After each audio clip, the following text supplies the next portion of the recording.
बहुत समय पहले की बात है। एक सुंदर गांव था। उसी गांव के एक कोने में राजू नाम का एक गरीब किसान रहता था। वो अपने खेतों में काम कर अपना गुजारा करता था। फिर एक दिन सूरज ढल रहा था और उसके बच्चे भूख से रो रहे थे। हे भगवान, कब तक ऐसे ही जीना पड़ेगा। सुबह से शाम तक मैं इस खेत में अपनी जान झोंक देता हूँ, पसीना बहाता हूँ, मिट्टी जोतता हूँ, बीज डालता हूँ, लेकिन जब फसल कटने का समय आता है तो खेत सूना ही रह जाता है। दूसरों के खेतों में धान की सुनहरी बालियां झूमती हैं, गेहूं की लहरें हवा में गाती हैं, और मेरा खेत ये तो बस मेरे दुख का आईना बन जाता है। मेरे बच्चे बेचारे मासूम, उनकी आंखों में उम्मीद रहती है कि शाम को बापू कुछ खाने को लाएंगे, लेकिन जब मैं खाली हाथ लौटता हूं तो उनकी आंखों से आंसू बहने लगते हैं। मेरा कलेजा फट जाता है। और मेरी बीवी, वो चुपचाप अपनी भूख दबा लेती है ताकि बच्चे खा लें। ये कैसी जिंदगी है भगवान? क्या मेरी मेहनत बेकार चली जाती है? क्या मेरी तकदीर ही पत्थर की है? गांव वाले हंसते हैं, कहते हैं फटे हाल राजू। उनका मजाक मेरे दिल को चीर देता है। मैं क्या करूं? मैं तो बस मेहनत कर सकता हूं, लेकिन मेहनत भी मुझे धोखा दे रही है। काश कोई चमत्कार हो, काश कोई मदद कर दे, वरना मैं तो टूट जाऊंगा। राजू की मन की बातें सुनकर पास के पुराने पीपल के पेड़ से एक अचानक आवाज आई। राजू, रोना बंद करो। मेहनत करने वाला कभी हारता नहीं। ये आवाज कहां से आई? कौन बोल रहा है? आसपास तो कोई इंसान भी नहीं है। अरे, ये तो तोता है, लेकिन ये कैसे बोल सकता है? मैंने तो सुना था तोते बस दूसरों की बातें दोहराते हैं, पर ये तो मुझसे सीधा बात कर रहा है। कहीं मैं सपना तो नहीं देख रहा? नहीं राजू, ये सपना नहीं है। मैं हूँ जादुई तोता। मैं सिर्फ उन्हीं की मदद करता हूँ जिनका दिल साफ हो, अच्छे और सच्चे हों। जादुई तोता? अरे वाह, मैंने तो कभी सोचा भी नहीं था कि ऐसा भी हो सकता है। लेकिन तोते महाराज, मेरी हालत तो आप देख ही रहे हैं।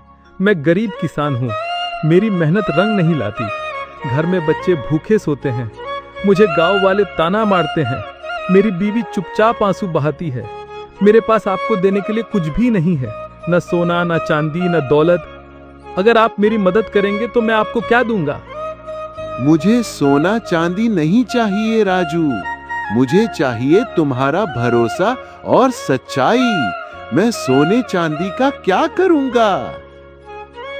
तोते ने अपने पंख झटके और उसकी चोंच से एक चमकदार दाना गिरा। राजू, ये कोई साधारण बीज नहीं है, इसमें जादू है। इसे अपने खेत में बो दो, लेकिन याद रखना, इस बीज को लोभ और घमंड से सींचा तो ये सूख जाएगा। अगर इसे प्रेम और विश्वास से सींचोगे तो ये तुम्हें वो फल देगा जिसकी तुमने कभी कल्पना भी नहीं की होगी। अरे वाह तोते महाराज, ये तो मेरे जीवन की सबसे बड़ी सौगात है। मैं कसम खाता हूं, मैं इसे अपनी जान से भी ज्यादा संभालूंगा। मैं इसमें लोभ नहीं करूंगा, मैं इसे सिर्फ मेहनत और प्यार से सींचूंगा। मेरी आत्मा तक से इसे पोसूंगा। धन्यवाद, लाख लाख धन्यवाद। आपने मेरी उम्मीद फिर से जगा दी। राजू ने तोते के बताए अनुसार बीज बोया। हर दिन वह पौधे से बातें करता, उसे प्यार से पानी देता और मेहनत करता। कुछ ही दिनों में खेत लहलहाने लगा। ओ छोटे पौधे, तू मेरे लिए किसी खजाने से कम नहीं है। तुझे देखकर मेरा दिल खिल उठता है। पहले जब मैं खेत में आता था तो यहाँ सूखी मिट्टी, बंजर जमीन और मेरी किस्मत का दर्द बिखरा रहता था। लेकिन अब जब मैं तुझे देखता हूँ तो लगता है जैसे मेरे जीवन में उम्मीद की नन्ही कली फूट आई है। मैंने कभी किसी पौधे से बात नहीं की थी, लेकिन तुझसे बात करते हुए लगता है जैसे तू मेरी बातें समझ रहा है। मैं तुझे वचन देता हूँ कि तुझे हमेशा प्यार से सींचूंगा। मेरे बच्चों की भूख, मेरी बीवी की मुस्कान और मेरी जिंदगी की उम्मीद अब तुझसे जुड़ी है। अरे, ये राजू का खेत तो हरा भरा हो गया। कल तक यहाँ तो सूखी मिट्टी थी, ये कैसे संभव हुआ? गांव वाले राजू की तरक्की देखकर चकित और जलन से भर गए। सबसे ज्यादा जलन हुई गांव के बनिए को। ये कैसे संभव है? जिस राजू को हम फटेहाल कहते थे, उसके खेत में इतनी हरी भरी फसल कैसे हो सकती है? इसमें जरूर कोई जादू है। मेहनत से इतना बड़ा चमत्कार कभी नहीं हो सकता। मुझे पता लगाना होगा कि आखिर इसके पीछे राज क्या है। अगर मेरे हाथ ये राज लग गया तो मैं गांव का सबसे अमीर आदमी बन जाऊंगा। लोग मेरे आगे झुकेंगे और राजू फिर से मेरे सामने हाथ जोड़कर खड़ा रहेगा। अब बनिया मीठी बातों में राजू को फंसाने की कोशिश करने लगा। अरे राजू भाई, तेरे खेत की तो वाह वाह हो रही है। सच बताऊं, पूरा गांव तेरा कायल हो गया है। पहले लोग तुझे फटेहाल कहते थे, पर अब तुझे मेहनत और किस्मत वाला कहते हैं। जरा मुझे भी तो बता कि तूने ऐसा कौन सा जतन किया है जिससे तेरे खेत में इतना चमत्कार हो गया। मैं भी अपनी जिंदगी सुधारना चाहता हूँ। भाई बनिए, इसमें मेरा कोई कमाल नहीं। ये सब उस जादुई तोते की मेहरबानी है। उसने मुझे एक बीज दिया और कहा कि इसे लोभ से नहीं, प्रेम से सींचना। मैंने वही किया और देखो, मेरा खेत सोने सा चमक रहा है। तो ये सारा खेल उस जादुई तोते का है। अगर मैं उस तोते को पकड़ लूं तो मेरे गोदाम सोने से भर जाएंगे।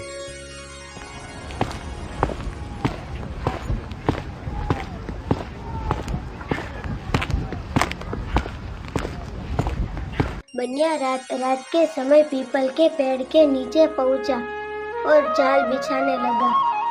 ओ तोते, आज तू मेरे जाल में फंस कर रहेगा। मैं तुझे पकड़ूंगा और तुझसे सोना चांदी गुलवाऊंगा। मेरे गोदाम अनाज से भर जाएंगे और मैं गांव का राजा बन जाऊंगा। राजू जैसे गरीब किसान मेरी जूतियों के नीचे रौंदे जाएंगे। ओ मूर्ख बनिए, मुझे पकड़ने चला है? याद रख, मैं मेहनती और सच्चे इंसान का साथी हूँ। लोभियों और चालाकों के लिए मेरा जादू वरदान नहीं, बल्कि अभिशाप बन जाता है। तू सोच रहा है कि मुझे पकड़कर अमीर बन जाएगा? नहीं, तेरा लालच ही तुझे बर्बाद कर देगा। तोते ने अपने पंख फड़फड़ाए और बनिए का पूरा गोदाम राख हो गया। हाय, मेरा सोना, मेरी दौलत सब राख हो गया। ओ भगवान, मैंने क्या कर दिया? मैंने मेहनत नहीं की, बस शॉर्टकट ढूंढा। मैंने लालच किया और उसका फल मिला और मुझे भस्म कर दिया। अरे तोते, तू सच कह रहा था। लालच का अंत हमेशा बर्बादी में होता है। ये कहानी है एक छोटे से गांव की, जहां मेहनत की जमीन पर ईमानदारी की फसल उगती थी। वहां रहता था एक किसान लखन, जो गरीब जरूर था, मगर उसका दिल सोने से भी ज्यादा कीमती था। वो दिन भर कड़ी धूप में पसीना बहाता, मगर शिकायत की एक भी लकीर उसके माथे पर नहीं थी। साथ थी उसकी पत्नी लक्ष्मी, जो हर सुख दुख में उसका साथ निभाती थी। खेत छोटा था, संसाधन कम थे, मगर उम्मीदें बड़ी थीं। हे धरती माँ, तुम मेरी मेहनत देख रही है। मुझे कुछ बड़ा नहीं चाहिए, बस इतना दे दे कि मेरी बीवी को भूखा ना सोना पड़े। मेरे बच्चे हों तो उन्हें स्कूल भेज सकूं। लखन, ये लीजिए पानी, बहुत धूप है, थोड़ा आराम कर लीजिए। आराम? नहीं लक्ष्मी, जब तक ये मिट्टी मेरे हाथों से खुश ना हो जाए तब तक चैन कहाँ। मेहनत ही तो मेरा धन है। एक दिन आपकी मेहनत रंग जरूर लाएगी लखन, बस आप कभी अपनी ईमानदारी मत छोड़ना। दूसरी ओर उसी गांव में रहता था सेठ रघुवीर। दिखने में तो भला आदमी लगता, लेकिन अंदर से लालच और धोखे का भंडार था। उसकी दुकान पर पूरे गांव के लोग आते थे, मगर वो चुपचाप उनके विश्वास से खेलता था। गेहूं में कंकड़, चावल में मिट्टी और तेल में पानी मिलाना उसकी आदत बन चुकी थी। अबे मूर्ख, तूने गेहूं में कंकड़ नहीं मिलाया। तू दुकान चलाएगा या मैं? सेठ जी, लोग शिकायत कर रहे थे, मैंने सोचा। सोचना तेरा काम नहीं, मुनाफा मेरा धर्म है, और जो मुनाफा ना दे वो काम करने लायक नहीं। जा, फिर से बोरियां भर और कंकड़ डाल। महीनों की मेहनत के बाद लखन की फसल तैयार हो गई थी। गेहूं के बालों से पूरा खेत सुनहरा हो गया था, मगर इस खुशी में भी उसकी आंखों में चिंता थी। क्योंकि बाजार तक ले जाने को बैल नहीं थे। फिर भी हिम्मत नहीं टूटी। लक्ष्मी, देखो हमारी मेहनत रंग लाई है। फसल देखो कैसी लहलहा रही है। हाँ लखन, मेरी आंखों को सुकून मिल रहा है। पर अब इसे बाजार ले कैसे जाओगे? ठेला है ना, चाहे 10 चक्कर लगाने पड़े मैं खुद ले जाऊंगा। मेहनत से डरता नहीं मैं। एक गरीब किसान, और वो भी इतना खुश। उसकी फसल बिक गई तो लोग मुझसे सामान लेना छोड़ देंगे। नहीं, ये नहीं होने दूंगा। ईमानदारी की खुशबू दूर तक जाती है और सेठ रघुवीर तक भी पहुंची, लेकिन उसके अंदर जलन की आग भड़क उठी। उसने तय किया कि वो लखन को सफल नहीं होने देगा। जा और रात में उसके ठेले का पहिया काटा। कल वो बाजार नहीं जा पाएगा। मालिक, ये सही नहीं। सही गलत मैं तय करता हूँ, जो कहा वो कर। अगली सुबह जब लखन ने देखा कि ठेले का पहिया टूटा हुआ है, उसकी आंखों में कुछ पल के लिए निराशा आई, मगर फिर भी उसने हार नहीं मानी। उसने अपनी पत्नी के साथ मिलकर ठेला खींचा, अपने दम पर। उसी दिन गांव में एक रथ आकर रुका। उसमें से उतरे राजा के दूत। राजा को राज्य के लिए एक ईमानदार और मेहनती किसान की तलाश थी, जो शुद्ध अनाज से पूरे राज्य का पेट भर सके। दूत सीधे लखन के पास पहुंचा। जब वो बाजार के लिए निकला ही था, उसका चेहरा पसीने से भीगा था, मगर आत्मा चमक रही थी। दूत सीधे लखन के पास पहुंचा। जब वो बाजार के लिए निकला ही था, उसका चेहरा पसीने से भीगा था, मगर आत्मा चमक रही थी। किसान लखन, महाराज ने आपको दरबार में बुलाया है। आप जैसे व्यक्ति की ही उन्हें तलाश थी। मुझे?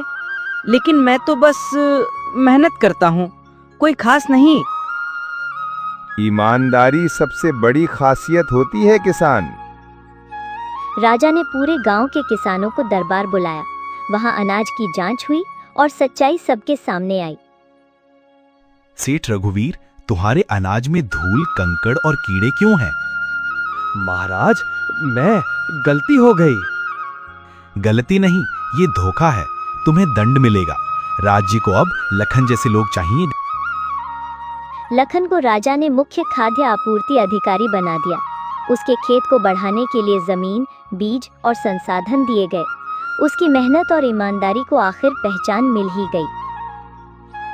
किसान लखन, आज से आप राज्य के सबसे सम्मानित कृषक होंगे। हमें आप पर गर्व है। महाराज, ये मेरा नहीं, मेरी मेहनत और ईमानदारी की जीत है। मैं वादा करता हूँ कि आपके राज्य को कभी भी मिलावटी अनाज नहीं मिलेगा। एक गरीब किसान ने दिखा दिया कि जब इरादे सच्चे हों तो किस्मत भी घुटनों पर आ जाती है। सेठ जैसे लोग चाहे कितनी भी चालाकी कर लें, सच्चाई की रोशनी झूठ के अंधेरे को मिटा ही देती है। मेहनत और ईमानदारी का कोई विकल्प नहीं होता। अगर तुम्हारा रास्ता सच्चा है तो मंजिल अपने आप तुम्हारे कदमों में होगी। मेहनत करो सच्चाई के साथ और भरोसा रखो, वक्त बदलता है। एक छोटे से गांव में, जहां चारों तरफ खेत खलिहान और मिट्टी के कच्चे घर थे, वहीं रहता था एक अनाथ लड़का, अर्जुन। बचपन में ही माँ बाप का साया छिन गया था। उसके पास ना अपना घर था ना जमीन। वो रोज रोज छोटे मोटे काम करके अपना पेट भरता। उस दिन सुबह सुबह वो जंगल में लकड़ियां काटने जा रहा था, ताकि बाजार में लकड़ियां बेचकर थोड़े पैसे कमा सके। आज तो घर में खाने के लिए कुछ नहीं है। अगर लकड़ियां ज्यादा मिल जाएं, तो शायद रोटी के साथ गुड़ भी खरीद पाऊं। जंगल में चलते चलते अर्जुन ने देखा एक बुजुर्ग महिला झुकी हुई किसी भारी लकड़ी को उठाने की कोशिश कर रही थी। उसके कपड़े फटे पुराने थे और चेहरा थकान से झुर्रियों से भरा हुआ था।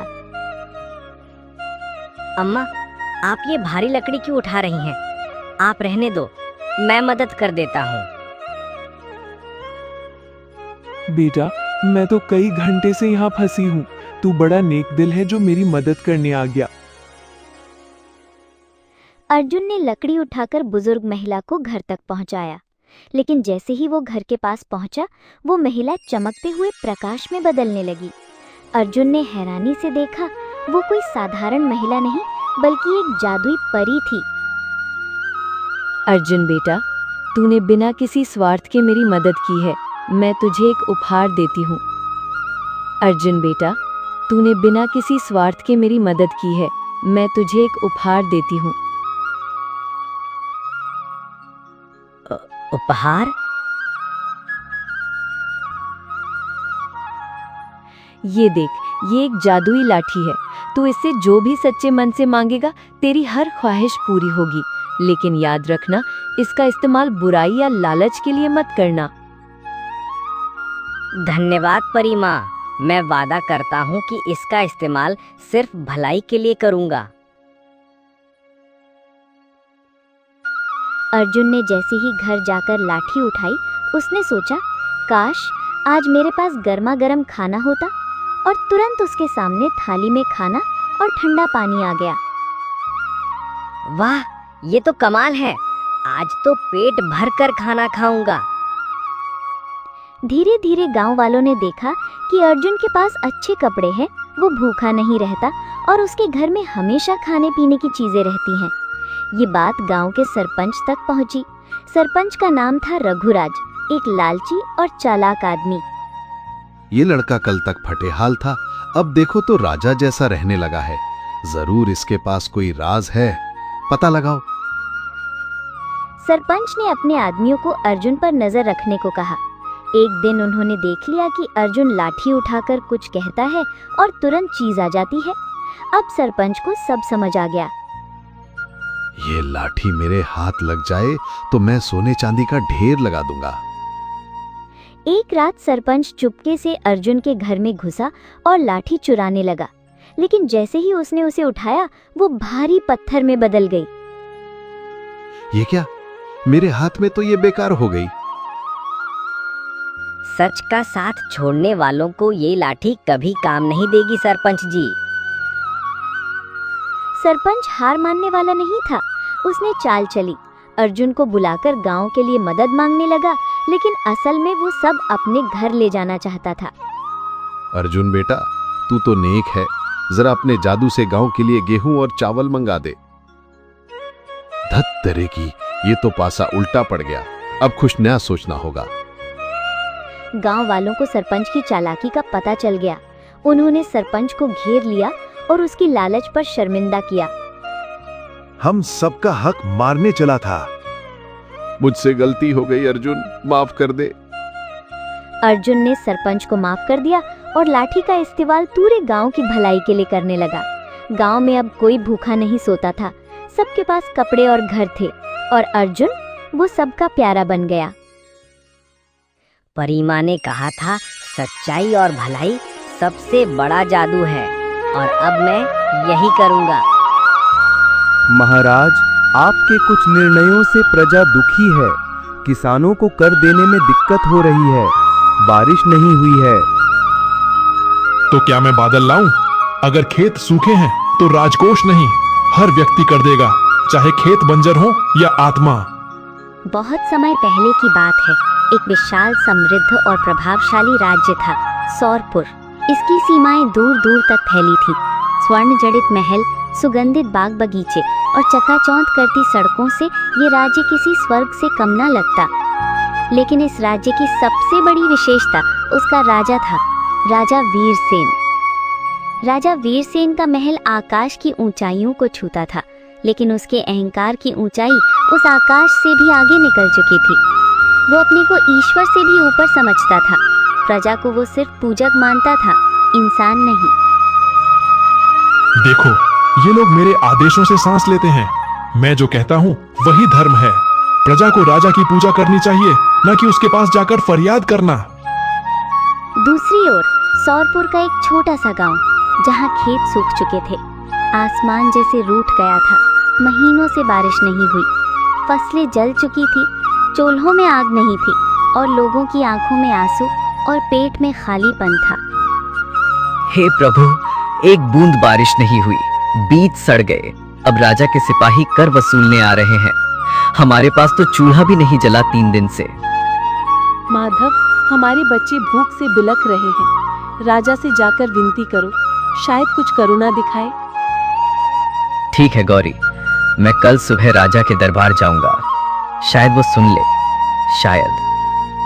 अगली सुबह सूरज की पहली किरण जब धरती को छू रही थी, तब माधव अपने फटे पुराने कपड़ों में नंगे पैर राजा के दरबार की ओर निकल पड़ा।